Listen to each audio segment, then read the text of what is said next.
Hello everyone, good morning to all. I am Pooja और आज हम डिस्कस करने वाले हैं 24 मई के करंट अफेयर्स। तो आज थोड़ा सा इंटरनेशनल न्यूज़ आपको ज़्यादा मिलने वाली है, इसलिए वीडियो को लास्ट तक देखना है। और लास्ट में एक क्वेश्चन होगा, क्वेश्चन ऑफ द डे, जिसका आंसर आप हमें कमेंट सेक्शन में दे सकते हैं। ठीक है, इतनी चीज़ें ओके। सो स्टार्ट करते हैं हम 24 मई के करंट अफेयर्स को। और अगर आज के क्लास का पीडीएफ आपको लेना है तो हमारे टेलीग्राम पे मिल जाएगा, टेलीग्राम से पीडीएफ को आप डाउनलोड कर सकते हैं। इसके अलावा modern history to the point series चल रही है वाईटी पर, यूट्यूब चैनल पर सेपरेट प्लेलिस्ट बना दी है, आप उन सारे टॉपिक को लाइन वाइज पढ़ सकते हैं। ओके, सबसे पहले बात करेंगे इंपॉर्टेंट पर्सन से। स्टार्ट करते हैं।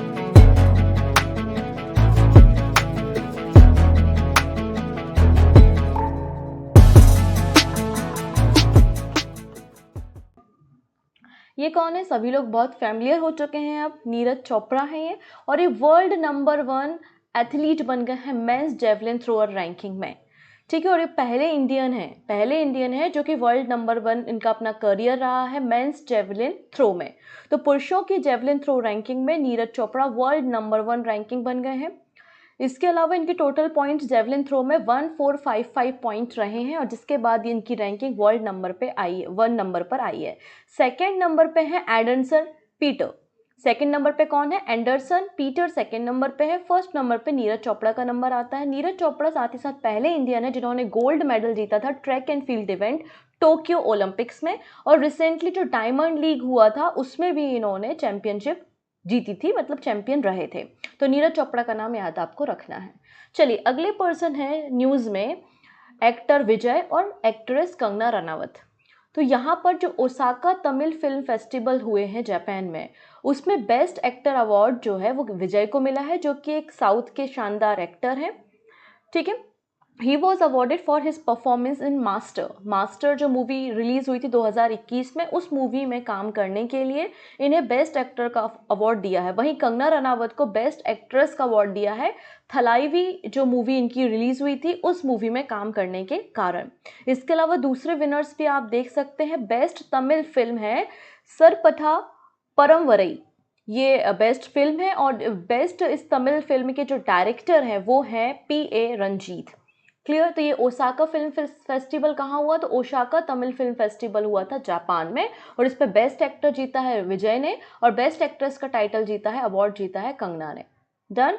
चलिए, अगले व्यक्ति के बारे में बात करते हैं। ये हैं आसाम के गवर्नर, जिनका नाम है गुलाब चंद्र कटारिया। उन्होंने रिसेंटली एक बुक रिलीज की है, और उस बुक का नाम है पार्टीशन फ्रीडम।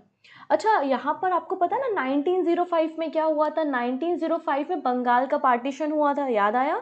हाँ, तो उसी बंगाल के पार्टीशन पे बेसिकली प्री इंडिपेंडेंस एरा की ये बुक लिखी गई है, और इस बुक के जो ऑथर है, जो राइटर हैं, वो है राम माधव।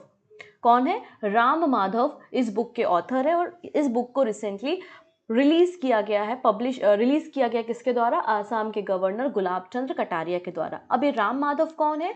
तो राम माधव एक Indian politician, author and thinker है। इनकी और भी बुक पब्लिश हुई हैं, जिनमें से एक one of the best seller जो इनकी बुक है वो है uneasy neighbours, India and China after 50 years of the war. ठीक है, तो ये कुछ पर्सन्स थे जिनके बारे में हमें डिस्कस करना था। आइए अब हम कुछ और न्यूज़ देखते हैं। तो एक स्टैटिक का क्वेश्चन है जिसको हम करंट के साथ लिंक करेंगे। क्वेश्चन है, Bura Chapori wildlife sanctuary is situated in which state or UT? Bura Chapori वन्य जीव अभ्यारण्य किस राज्य या फिर केंद्र शासित प्रदेश में है? सो आंसर हो जाएगा आसाम में। कहाँ पर है? आसाम में। ये आसाम का मैप आप दिख रहे हैं, यहाँ पे गुवाहाटी आपको कैपिटल दिखाई दे रही होगी। अच्छा, अब अच्छे से मैप में आप देखेंगे तो यहाँ पे आपको काजीरंगा नेशनल पार्क मिलेगा, और यहाँ पे आपको औरंग नेशनल पार्क मिलेगा, और औरंग और काजीरंगा नेशनल पार्क के बीच में आप यहाँ देखेंगे ये आपको मिलेगा बुरा चापोरी वाइल्ड लाइफ सेंचुरी, जो कि चर्चा में है। समझ में आया? लोकेशन क्लियर है? अब न्यूज़ में क्यों है वो हम देख लेते हैं। तो ये जो बुरा चापोरी वाइल्ड लाइफ सेंचुरी है, ये एक प्रोटेक्टेड एरिया है आसाम में, on the south bank of the Brahmaputra river. Brahmaputra river के किनारे ये सिचुएटेड है। Basically recently government, state government के द्वारा अनाउंसमेंट किया गया है plan to open the traditional path of wild animal from the Kaziranga National Park to Orang National Park. तो इस वाइल्ड लाइफ सेंचुरी से होते हुए एक बहुत ही ट्रेडिशनल पाथ जाता है जिससे कई सारे wild animal Kaziranga National park से औरंग नेशनल पार्क जाते हैं, और तो इसको गवर्नमेंट ने कहा है हम इसको ओपन कर रहे हैं। ये जो वाइल्ड लाइफ सेंचुरी है ना south bank of Brahmaputra river में, ये आपको सोनीपत डिस्ट्रिक्ट में देखने को मिलेगी, और इसे रिजर्व फॉरेस्ट रिजर्व डिक्लेयर किया था 1974 में, और वाइल्ड लाइफ सेंचुरी डिक्लेयर किया था इसको 1995 में। अब एक और इंटरेस्टिंग बात है Bura Chapori wildlife century के बारे में। ये बेसिकली हैबिटेट है बंगाल बस्टर्ड का। तो बंगाल बस्टर्ड एक स्पीसीज है जो कि नेटिव है इंडियन सबकॉन्टिनेंट, कंबोडिया और वियतनाम की। तो बंगाल बस्टर्ड जो है वो बुराचारी वाइल्ड लाइफ सेंचुरी में पाए जाते हैं, और ये वाइल्ड लाइफ सेंचुरी जो है वो आसाम में है। डन, नेक्स्ट देख लें। चलिए नेक्स्ट बात करते हैं क्वाड समिट। अच्छा, कुछ दिन पहले मैंने आपको क्वाड समिट के बारे में बताया था, और मैंने कहा था कि सिडनी ऑस्ट्रेलिया में ये मीटिंग होगी और ऐसा वैसा फलाना ढिमकाना, सारी कहानियां मैंने आपको बताई थी, और वो कहानियां सही भी थी यार, ऐसा झूठ झूठ नहीं बोला था मैंने। बट ये क्वाड की समिट यार जापान में हो गई, इसमें मेरी कोई गलती नहीं है, तो आप लोग थोड़ा सा करेक्ट कर लेना। होना ऑस्ट्रेलिया में ही था, बट जो बाइडेन जो कि यूएसए के प्रेसिडेंट हैं, इनको ना अपने किसी काम से किसी और दूसरी मीटिंग से जल्दी रिटर्न होना था, इसलिए फिर यहाँ पे ऑस्ट्रेलिया की जगह जापान में ही क्वाड समिट हो गई। लेकिन इंटरेस्टिंग बात यह है कि जो नेक्स्ट क्वाड समिट होनी है 2024 की, उसको होस्ट करेगा Bharat. India will host quad summit in 2024। Bharat जो है वो क्वाड समिट को 2024 में होस्ट करेगा। क्वाडलेटरल सिक्योरिटी डायलॉग इसका नाम है, क्वाड, और ये dialogue basically Australia, India, Japan और यूएसए के बीच में होता है। ये चारों कंट्री क्लाइमेट चेंज और क्लाइमेट रेजिलेंस जैसे कई मुद्दों पे डिस्कशन करती हैं। ये क्वाड समिट ओरिजिनली शेड्यूल की गई थी ऑस्ट्रेलिया में, बट इसे कंडक्ट करा दिया गया जापान में, क्योंकि यूएसए के जो प्रेसिडेंट है जो बाइडेन, इन्होंने अपनी एक ट्रिप इन्होंने अपनी ऑस्ट्रेलिया की ट्रिप पोस्टपोन कर दी, क्योंकि इनको वॉशिंगटन टॉक में कुछ जाना था इसलिए। तो जापान में G7 की समिट भी हुई है, और G7 की समिट में प्राइम मिनिस्टर मोदी को भी इन्वाइट किया गया था जापान के जो प्राइम मिनिस्टर हैं फ्यूमो किसीदा के द्वारा, और वहीं पर जो है वो क्वाड समिट भी डन हो गई है। अब आने वाली जो क्वाड लीडर समिट होगी 2024 में, उसको होस्ट करेगा भारत। तो ये आपको याद रखना कि 2024 के क्वाड समिट होस्ट करेगा भारत। अब देखो आप लोग एक छोटा सा काम पहली फुर्सत में कर डालना। क्या काम करोगे? G7 के बारे में, G20 के बारे में, SCO के बारे में, क्वाड के बारे में, ब्रिक्स के बारे में, इसके अलावा आसियान देशों के बारे में, नेटो के बारे में, आसियान के बाद नेटो और अरब लीग, ये कुछ इंटरनेशनल ऑर्गेनाइजेशन हैं। कब बने थे, कितने मेंबर कंट्री हैं, और इनके हेड ऑफिस कहाँ कहाँ है, ज़रा फटाफट से आप पढ़ लेना, क्योंकि सारे के सारे न्यूज़ में थे। ईस्ट तिमोर के कारण आसियान था, अब इंडोनेशिया में मीटिंग हुई। ब्रिक्स न्यूज़ में था। क्वाड तो आप देख ही रहे हैं 2024 में भारत होस्ट करेगा। SCO और G20 की प्रेसिडेंसी तो भारत में है। G7 की मीटिंग में भारत को इनवाइट किया था जापान में। अरब लीग की मीटिंग अभी हुई और सीरिया को ऑफिशियली ज्वाइन कराया है। नेटो का भी 31 नंबर का मेंबर इसको मिल गया है। तो ये सारे के सारे ऑर्गेनाइजेशन ना किसी तरीके से न्यूज़ में है। तो पहली फुर्सत में आप बिल्कुल इनके हेडक्वार्टर, कब इनका फॉर्मेशन हुआ था, ठीक है, और कितने मेंबर हैं, इतना कर लेना। जब इतना याद हो जाए तो कौन अभी हेड है, वो प्रेसिडेंट वगैरह, वो बाद की चीज़ें हैं, लेकिन फिलहाल आप इतना देख लेना, ठीक है, हो जाएगा ना। टास्क समझ लो और टास्क समझ के कर लो। चलिए अब छोटा सा यहाँ पे करेक्शन है। कल मैंने आपको बताया था कि इंडिया की पहली कमर्शियल पैसेंजर फ्लाइट जो है उसने उड़ान भरी है, जिसमें हमने इंडिजीनियस सस्टेनेबल एविएशन फ्यूल को यूज़ किया था। एयर एशिया की ये फ्लाइट थी, सब कुछ सही था। मैंने वहाँ पे पुणे से मुंबई बता दिया था, उसको पुणे से दिल्ली कर लेना, ठीक है। इतना छोटा सा करेक्शन था, प्लीज़ आप इसे कर लीजिएगा। चलिए नेक्स्ट बात करते हैं। Andhra Pradesh CM launch Machilipatnam port project for the economic growth. तो आंध्र प्रदेश के मुख्यमंत्री कौन है? YS जगनमोहन रेड्डी हैं, और इन्होंने रिसेंटली मछलीपट्टनम पोर्ट वर्क को लॉन्च किया है, जिसको तैयार किया गया है 5156 करोड़ रुपए की लागत के साथ। ये जो पोर्ट है इसकी initial cargo capacity 35 million ton की है और आने वाले 2 सालों में ये और कंप्लीट हो जाएगा। इसके अलावा इसकी जो कार्गो हैंडलिंग या ट्रैफिक कैपेसिटी है वो ग्रेजुअली इंक्रीज होगी, कितनी 116 मिलियन टन तक। अभी 35 million ton cargo handling capacity है। तो मछलीपट्टनम जो पोर्ट है वो आंध्र प्रदेश में आपको देखने को मिलेगा। ठीक है, ये पोर्ट वैसे जैसे कि चेन्नई है, चेन्नई का पोर्ट है, या मुंबई के पोर्ट हैं जो कि आपके नेशनल हाईवे के साथ वगैरह कनेक्टेड होते हैं, जिससे कनेक्टिविटी इंप्रूव हो और उस तरीके से पोर्ट को डेवलप किया जाता है जिससे कार्गो हैंडल करने में और ट्रांसपोर्टेशन करने में आसानी हो।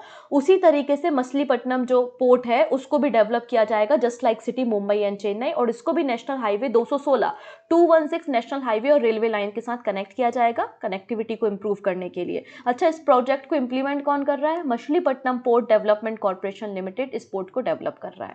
डन, ठीक है। नेक्स्ट बात करते हैं, union health ministry launched 75/25 initiative. अभी 75/25 इनिशिएटिव क्या है इसके ऊपर हम बात करते हैं। तो क्वेश्चन बनेगा कि 75/25 इनिशिएटिव किसने लॉन्च किया है? तो हमारे स्वास्थ्य मंत्रालय ने किया है, हेल्थ मिनिस्ट्री के द्वारा इस इनिशिएटिव को लॉन्च किया गया है। इसका क्या उद्देश्य है? इसका उद्देश्य है कि 75 मिलियन लोग जो हाइपरटेंशन और डायबिटीज के शिकार हैं उनको स्टैंडर्ड केयर प्रोवाइड की जाएगी 2025 तक। ये इसका मकसद है।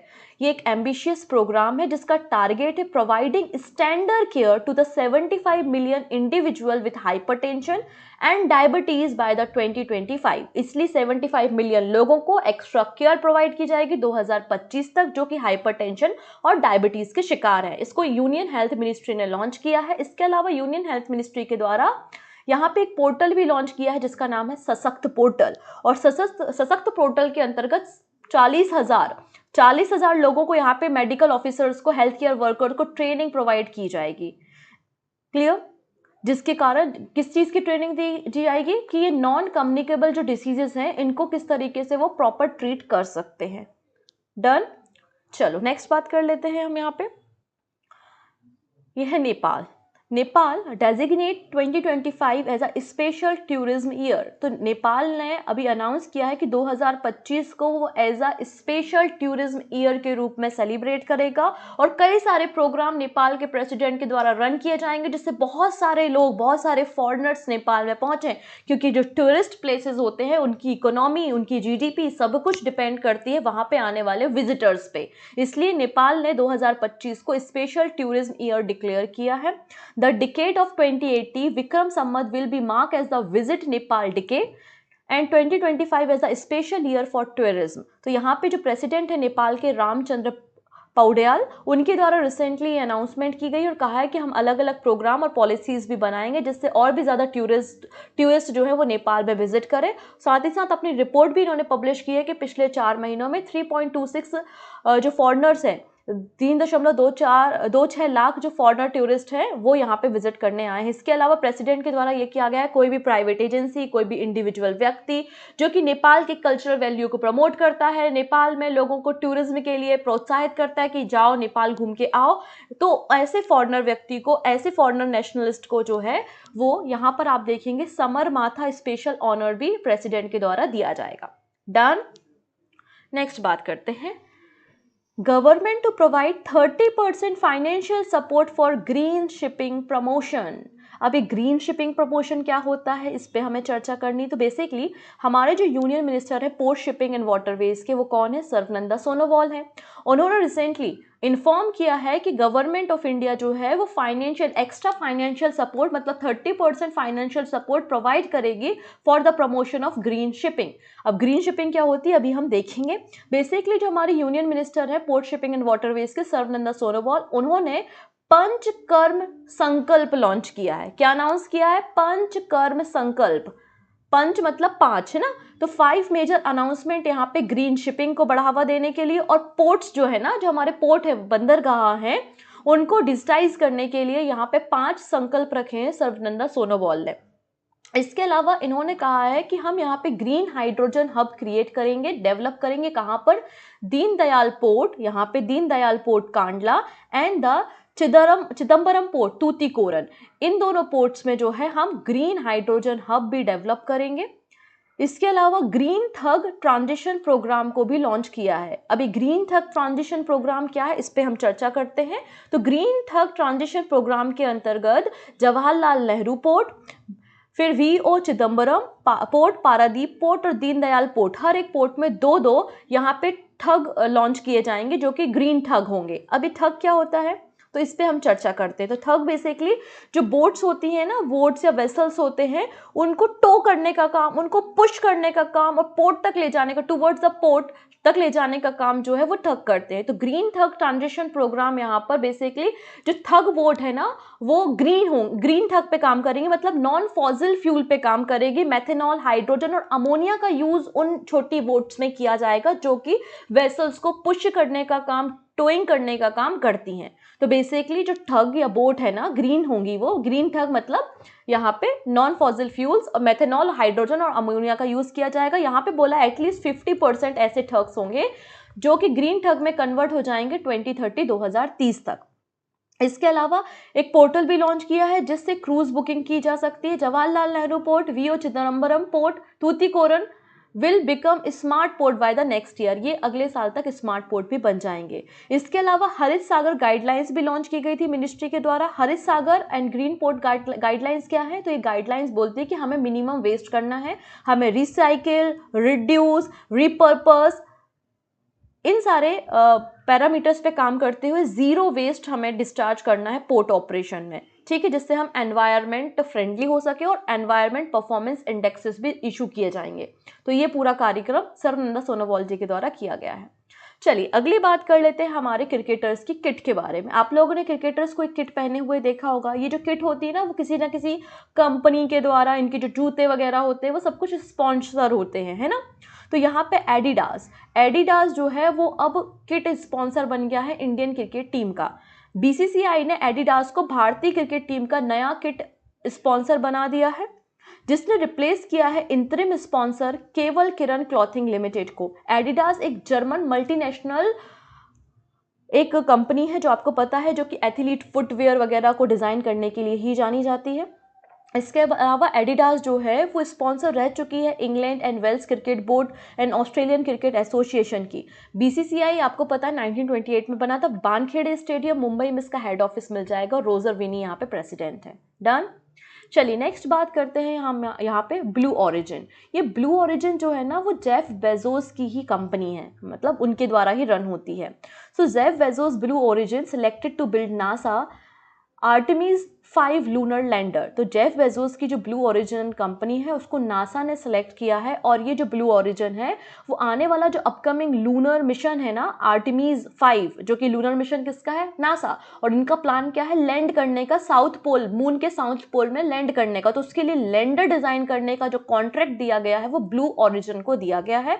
और ये जो मिशन है ना नासा का, ये 2029 तक 2019 तक साउथ पोल में, मून के साउथ पोल में लैंड करेगा, ठीक है। Blue Origin contract will provide NASA with a second ride to the moon. और ब्लू ओरिजिन जो है वो कई सारे इंडस्ट्री पार्टनर्स के साथ मिलके इस लैंडर को डिजाइन करेंगे, जिसमें मार्टिन, बोइंग, हनीबी रोबोटिक्स सभी कुछ यहाँ पे शामिल हैं, ठीक है।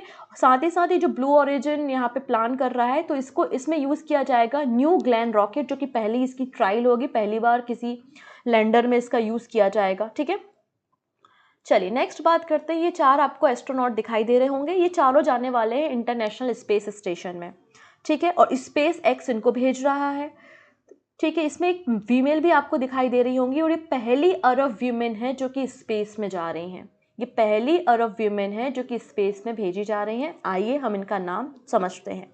तो SpaceX sends Saudi astronauts including first Arab women to the ISS। तो स्पेस एक्स ने पहली बार अरब महिला सहित कई सारे जो और 3 और एस्ट्रोनॉट्स हैं उनको इंटरनेशनल स्पेस स्टेशन पे भेजेगा, ठीक है। इसका जो स्पेस एक्स का जो प्राइवेट कह सकते हैं AX2 मिशन है, उसके अंतर्गत इंटरनेशनल स्पेस स्टेशन में 4 अरब लोगों को भेजा जाएगा, जिनमें पहली अरब वीमेन एस्ट्रोनॉट भी शामिल है, जिनका नाम है रायना बर्नावी। क्या नाम है, रायना वर्नाबी इनका नाम है, ठीक है। ये मिशन जो है वो एक्सियोम मिशन 2 है, जिसका नाम है AX2। इसमें क्रू को स्पेस एक्स फाल्कन 9 रॉकेट के जरिए कैनेडी स्पेस सेंटर फ्लोरिडा से भेजा जाएगा ISS में। डन।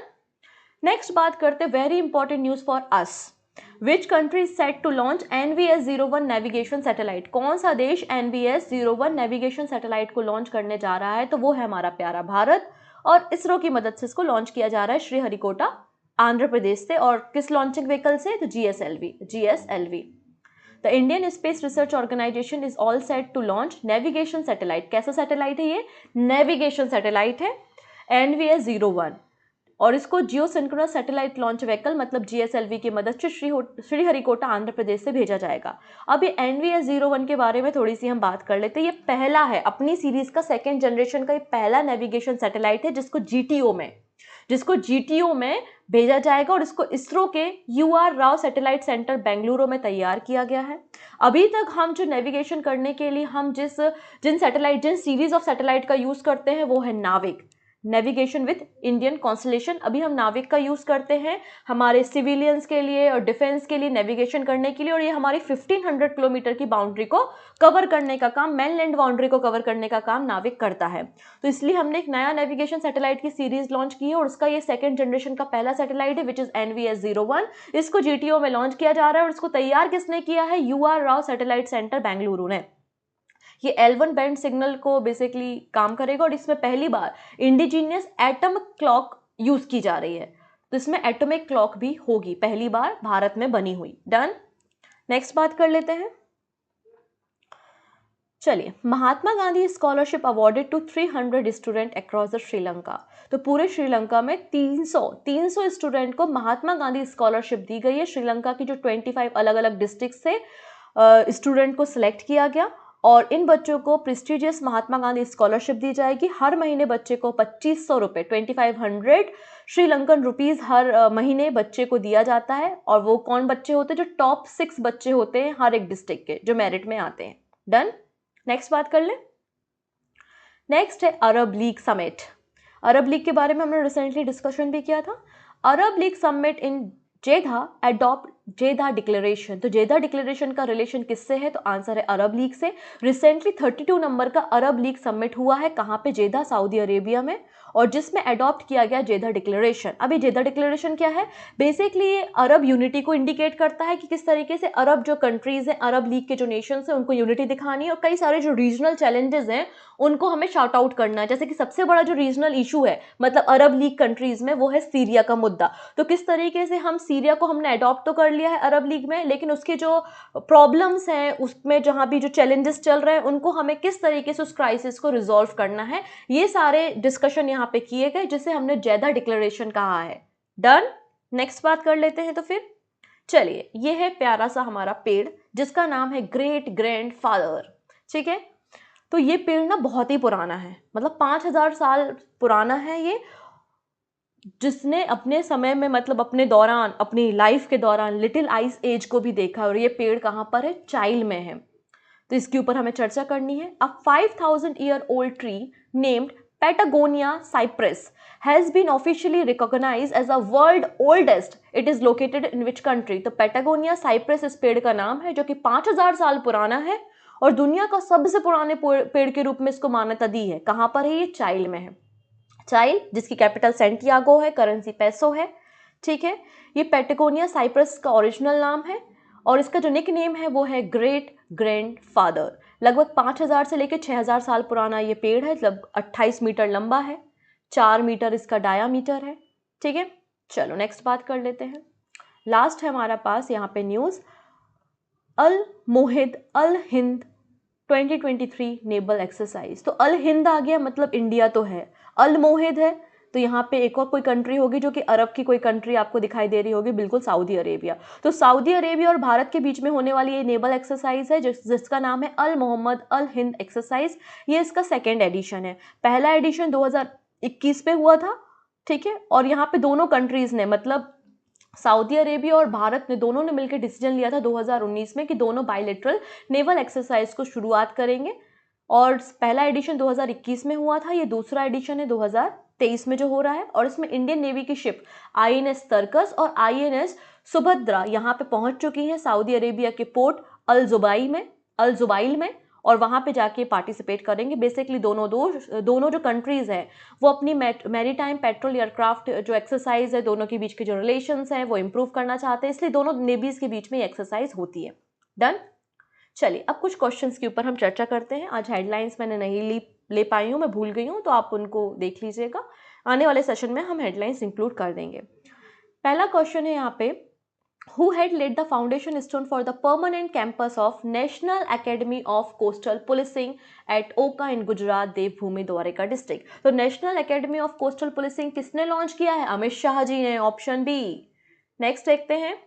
चलिए नेक्स्ट क्वेश्चन की तरफ बात करेंगे। Prime minister Narendra Modi has recently unveiled a bust of Mahatma Gandhi in which country? Mahatma Gandhi ji का स्टैचू कहाँ पे लॉन्च किया है? तो आंसर हो जाएगा जापान में। अच्छा, महात्मा गांधी जी पहुंच चुके हैं सिडनी ऑस्ट्रेलिया। अब वहां जाके जो जो इवेंट हो रहे हैं ना वो मैं आपको कल डिस्कस कर दूंगी। जैसे कि हैरिस पार्क का नाम भी चेंज कर दिया, लिटिल इंडिया। हैरिस पार्क का नाम क्या कर दिया? Little India. कहाँ पर है ये? ऑस्ट्रेलिया, सिडनी में। तो वो सारी न्यूज हम कल डिस्कस कर लेंगे। ओके है। चलो नेक्स्ट है, the first inter ministerial committee meeting for the World Food India 2023 has been organised in which city? तो पहली ये मीटिंग कहाँ होने जा रही है? नई दिल्ली में हो रही है। Option B is the right answer. Next है, which of the following country will observe 2025 as a special tourism year? तो नेपाल ने इसे डिक्लेयर किया है। ऑप्शन बी यहाँ भी करेक्ट हो जाएगा। नेक्स्ट है, गोल्डन ग्रैंड प्रिक्स 2023 जो कि जापान में हुआ था, यहाँ पे व्यूमेन्स लॉन्ग जंप इवेंट में किसने ब्रोंज मेडल जीता है? तो आंसर हो जाएगा सैली सिंह ने। Sally Singh, option A is the right answer. This is the question of the day. तो यहाँ पे देखिए, इंडिया और इंडोनेशिया के बीच में एक बायलैटरल एक्सरसाइज हुई है जिसका नाम है समुद्र शक्ति। ठीक है, साउथ चाइना सी में इसको कंडक्ट कराया गया था। आपको बताना है कौन सा एडिशन है, पहला, दूसरा, तीसरा या चौथा, कौन सा एडिशन रिसेंटली कंक्लूड हुआ है? तो जो भी आपका आंसर होगा वो आप हमें कमेंट में दीजिएगा। रिप्लाई भी मैं आपको वहीं पे प्रोवाइड कर दूंगी। इसके अलावा अगर पीडीएफ लेनी है तो टेलीग्राम ज्वाइन कर लीजिएगा। बाकी मिलते हैं हम कल देश दुनिया की और खबरों को जानने के लिए। Take care and bye bye.